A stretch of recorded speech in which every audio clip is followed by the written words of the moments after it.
Residents of Buenaventura, Colombia's biggest port city, plan to protest against the extreme violence that has taken over the Pacific area despite recent government attempts to control the issue, local media reported on Tuesday. Led by business owners of the city, the protests planned for March 12 will consist of the closure of all commercial establishments in a bid to show the country, and the world, conditions of violence and marginalization that has gripped the important Pacific port since 2012, El País newspaper reported. Since 2012, neo-paramilitary groups, also known as the Backroom, have instilled themselves in the city of 300,000 people fighting a violent war over the port's strategic location and infrastructure, which sees the departure of 50% of Colombia's total exports.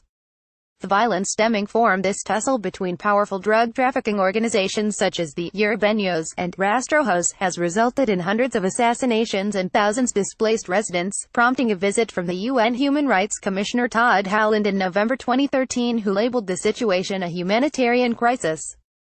More government still lacking solution for Buenaventura humanitarian crisis. The leaders insist that the citywide protests could paralyze the entire city as public transport workers, fishing associations, the church, students, and other sectors of society confirmed their participation. Throughout the day, protesters plan to mobilize onto the plaza of City Hall, where they will present their demands to the national and local governments. "We should all go out to participate, so Colombia and the world realize the plight of the port," Bishop Hector E. Palza told El País. On March 8, Colombian President Juan Manuel Santos, who had recently traveled Buenaventura, ordered the reinforcement of local authorities with 380 policemen and 400 additional Marines. "There are a few elite units to go after criminal members of these gangs who are killing each other and also causing great harm to this population," Santos stated after a meeting with Buenaventura social leaders and city officials.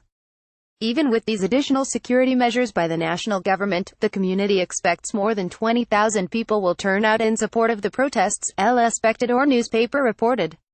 More Santos orders intervention after torture houses found in Pacific Port City. Sources: The Post. Buenaventura to protest against ongoing violence appeared first on Colombia News. Colombia reports.